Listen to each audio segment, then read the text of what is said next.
Coming up on Network Africa, South Africa's ruling party, African National Congress, close to losing its majority in parliament after over half of the votes counted. Umkhonto we Sizwe MK party supporters celebrate as provincial results show early lead over the ANC in KwaZulu-Natal province. Plus, the EU denies allegation that Western powers want to delay the South Sudanese elections scheduled for December.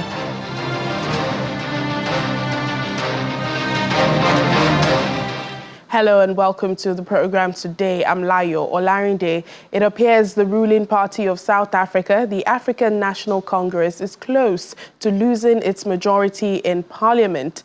With more than 65% of the results declared, the ANC has 42% of the vote. The party had always polled above 50% in all elections since 1994. This is a first for the party since it came to power 30 years ago. Well, just after the ANC is the Democratic Alliance, DA, polling 23% nationally. The Umkhonto we Sizwe party, MK party of the former President Jacob Zuma, has received 12% of the vote, while the Economic Freedom Fighters Party has about 10%. Well, final results are expected over the weekend, and if the ANC is unable to get at least 50%, it would be forced to go into a coalition with one or more of the other parties in order to form a majority in parliament.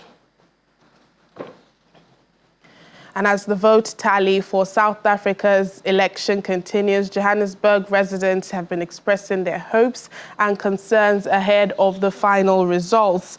In the meantime, Umkhonto we Sizwe party supporters have been celebrating in the streets in rural KwaZulu-Natal amid reports that the party is faring well in early provincial results. Partial results in the country's national election show that the new MK party of former President Jacob Zuma is leading the race in the province against the ruling ANC, who's had a stronghold there for the last 20 years. They show that the MK party getting 44% of the provincial vote with 29% of the votes captured. Mr. Zuma's party has promised to place fallen municipalities in KwaZulu-Natal under administration and electricity issues to be resolved with urgency. Those are among the first issues to be tackled by the party as it declares victory in KZN based on the preliminary results that have been trickling in, which shows the party is in the lead in the province. Well, for the latest on this, now we cross over to our South Africa correspondent, Innocent Samosa in Johannesburg. Hello, Innocent. It looks like former President Jacob Zuma's party has surprised many and upset for the ANC, isn't it? All right, while we try to reconnect with Innocent, let's head to neighboring Zimbabwe, where the country is now the 8th African nation to authorize Elon Musk's Starlink to deliver satellite internet services.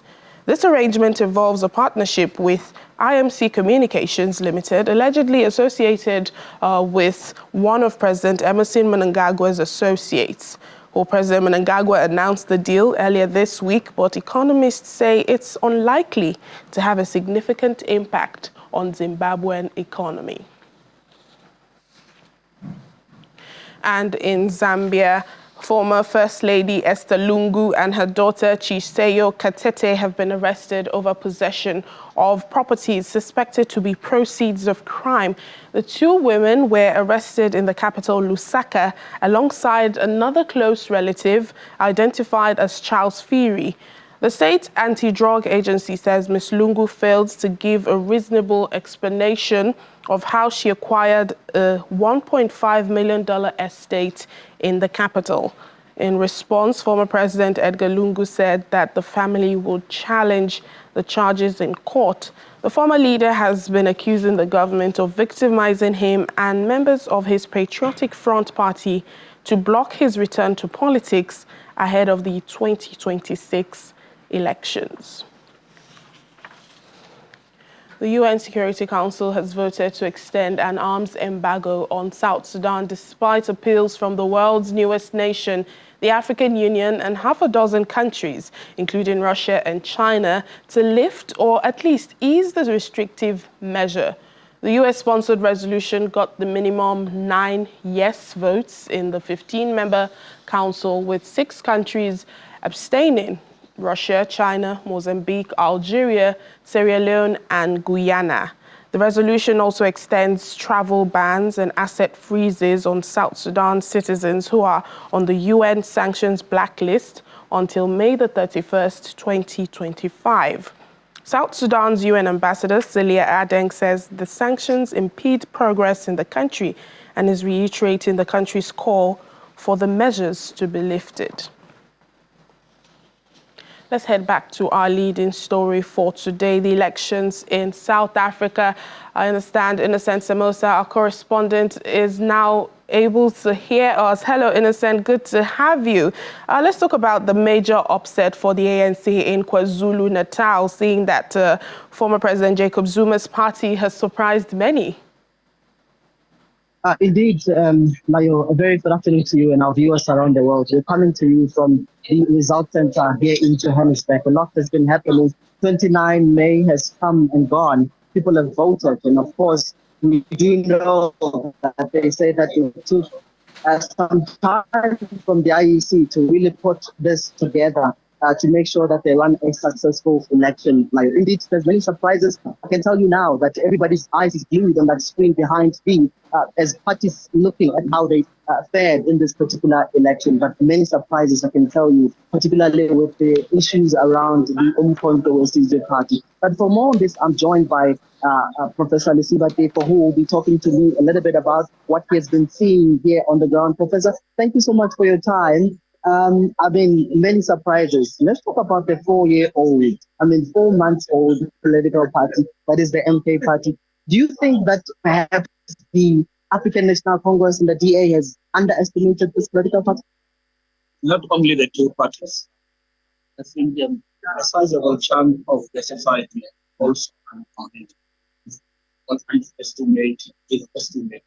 And perhaps rightly so, because it's not a man when once in office to be did up himself in.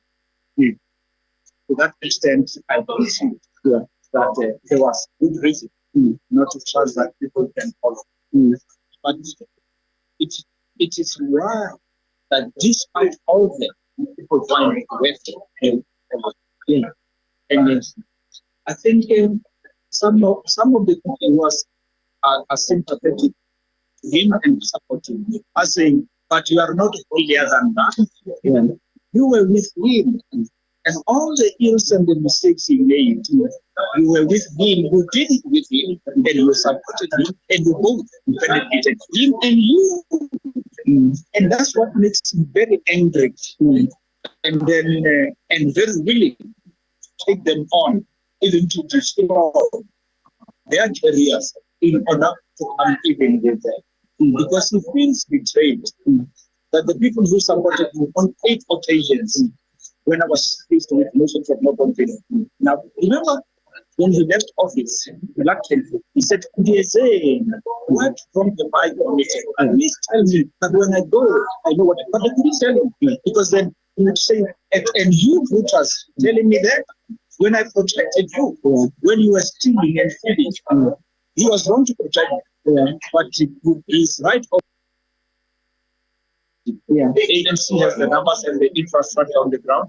The ANC, whereas the GA, pushed and rightly so, the track record of good governance everywhere where they would be given a chance to govern. And I'm also one of the advocates of how blacks and whites working together to build a better South Africa. Of course, I'm talking to you as a patriot, not as a politician. So my views may not necessarily be palatable to others until the day when they bend their fingers and say, you know what, we didn't listen to you. Perhaps if we had, we wouldn't be where we are. So just before I let you We do apologize for the audio issues with that interview. As the vote tally for South Africa's election continues, Johannesburg residents have been expressing their hopes and concerns ahead of the final results. Because of our leaders are too corrupt. When I vote, it seems like I'm not voting because there's no change. From 1994, ANC has been in power. Instead of developing, we're undeveloping. And which is a risk to us as South Africans, because now we've lost job opportunities right now. I'm a young child. I'm 22 years old. I have a bachelor's degree. I can't even go to school. I can't find work. Who's there to blame? But it's them, the politics. They are too corrupt. Too corrupt. I think the conditions they are trying to start won't benefit anything. Because still, ANC will still be in power. Those leaders which are corrupt will still be in power. The only thing we need is to change the whole parliament. Because in my own view, I think those leaders, all of them, majority of them are corrupt. Nothing is happening to our country. There's no improvement in our country. We are undeveloping. Check South Africa now. Check South Africa now. Honestly speaking, check the thing of foreigners, unemployment, poverty. It's at its high stakes. The condition, I don't think that South African youth will benefit from this, because basically, like, if ANC and another party collide, there won't be any change, because when there's corruption, there'll always be corruption. Maybe the ANC will corrupt the other parties. If the ANC continues running, by the stats, obviously, it has to shake them up. It has to shake them. At some point, they need to see, probably they'll realize how much they need to fix, how much they need to implement. I mean, it's not that they haven't done anything entirely or everything is just chaos, but then we need accountability. So I think by their margin going thin, and then others are increasing, it should tell them something. Hopefully we can get the corrupt out and people that are actually willing to do the job in and get the skill back into the country. We'll take a break now on the program. Still ahead. On our Africa Tech segment, a new startup is helping citizens avoid purchasing stolen vehicles. We'll give you more details after. Please join us again.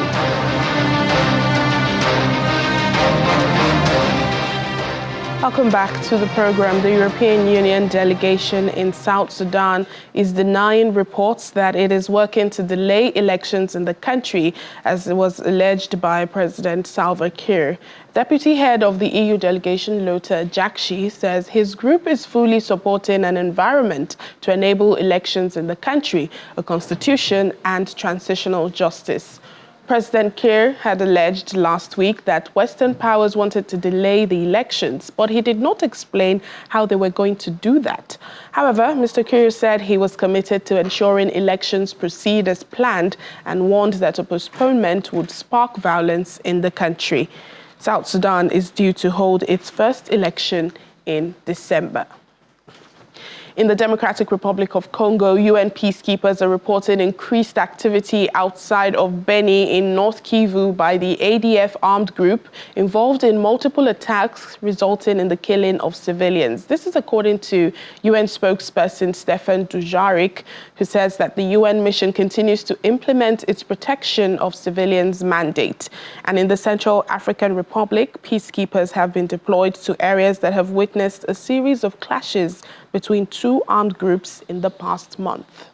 Of the Congo. In the Democratic Republic of the Congo, our peace-building colleagues report that increased activity outside of Beni in North Kivu by members of the ADF armed group.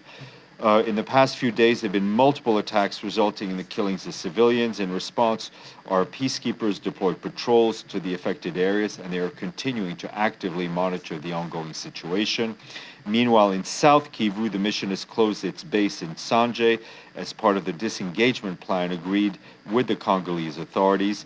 As we mentioned, the mission continues to implement protection of civilians mandate in North Kivu and Ituri, but not in South Kivu. And in neighboring Central African Republic, our peacekeeping colleagues from the mission there have deployed peacekeepers to Bambuti in the Mbumu region to protect civilians and help stabilize the area. As that part of the country between Bambuti and Zemio in the southeast, close to the border with the Congo and South Sudan, has witnessed a series of clashes between two armed groups in the last month. Those are the UPC and the Azande militia. Many civilians have been killed because of these clashes between these armed groups. The United States has imposed sanctions on Uganda's parliamentary speaker, her husband, and several other officials over corruption and serious abuses of human rights. The U.S. State Department says Parliament Speaker Anita Among was sanctioned due to involvement in significant corruption tied to her leadership of Uganda's National Assembly. Lieutenant General Peter Elwelu, a former deputy chief of Uganda's military, was also sanctioned over extrajudicial killings committed by government troops. 3 former government ministers recently implicated in the theft of roofing sheets that were not distributed to members of an impoverished community were also sanctioned.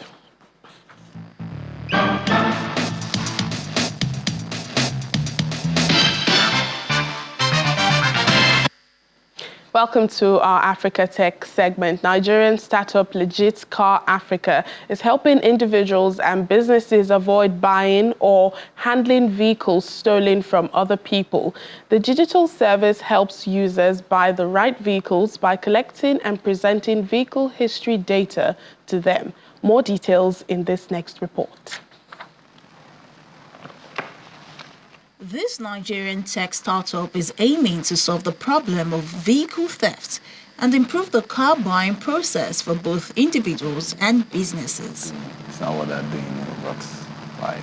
By offering an automated system to check the theft status of vehicles, the service aims to ensure that stolen vehicles cannot be resold to innocent car buyers or used illegally by someone else. We provide access to critical vehicle data required for vehicle purchase decisions, vehicle insurance decisions, and data for effective law enforcement. The story behind Legit Car Africa began in 2017 with a personal experience of the founder. It was in 2017. I wanted to buy the car I currently use. I saw a car I liked. The price was fantastic. But then, when I tried to confirm that the vehicle was not stolen from someone else, there was no way to do that. And that surprised me because I never believed there's no fast and reliable way to be sure you're not buying a vehicle that will get you into trouble. So I saw that gap. When I left the car dealer's place, I thought to myself, okay, now this is a huge problem that we could find solutions to. And I called a few of my friends who knew their way around tech. At the time, I couldn't even on a computer. So there's been tremendous growth anyway. So we now sat a couple of times, thought around how to solve this huge problem, and Legit Car Africa was born. With insufficient local vehicle production, Nigeria depends highly on imports to meet demand. And although the country's car market size, especially for used vehicles also known as tokumbo, is high, there isn't enough reliable vehicle data for buyers to work with when making transactions. The team at Legit Car Africa decided to address this problem head-on. When we started Legit Car, it was about enabling car buyers not fall into the problem of buying vehicles that have been stolen from other people. But then we quickly moved on from there. We moved on to become a vehicle data company, meaning that our data is used for vehicle purchase, for vehicle insurance, even for law enforcement. So our data and our service have improved from when we were just doing a stolen vehicles database to data for decision making and the likes. But then we quickly realized data is not meant to sit in silos. So we connected our platform to data from a couple of other vehicle history companies, and that gave us access to a lot of, in fact, billions of vehicle history data. For a vehicle data service, the major challenge they faced was accessing accurate and timely data necessary to help close the loop on criminal activities involving vehicles. One of the biggest problems we have in Nigeria, not just in Nigeria, in Africa, is data. there's almost no data for anything. If I ask you the number of cars we have in Nigeria now, I can tell you don't know. And the way you don't know, the way like 98% of people in Nigeria don't know. The people who should know even do not know. Sometimes we say we don't even know the number of people we have here in Nigeria. So data is a huge problem. There was no way for us to connect to an existing data and make our journey easier. So we had to start putting together the data by ourselves. So data collection was the initial challenge we faced.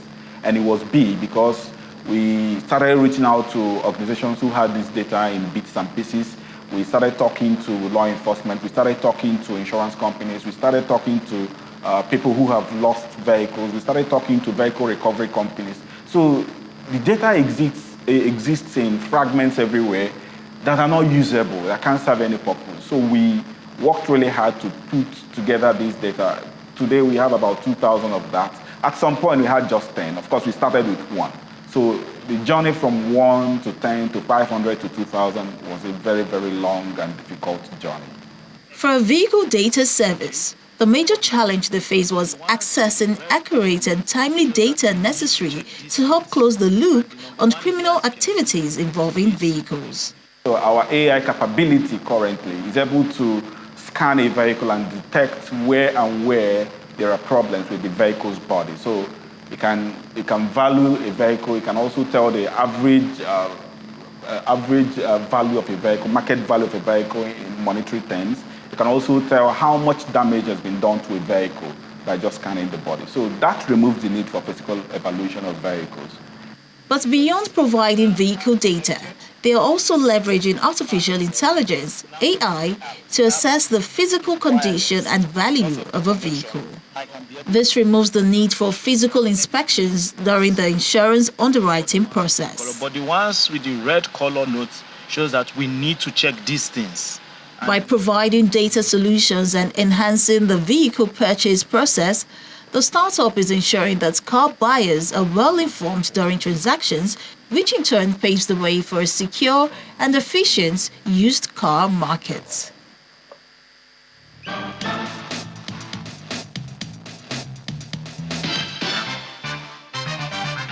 And that's it on the program today and for the week. Thank you so much for watching. I'm Layo Olarinde. Have a lovely weekend.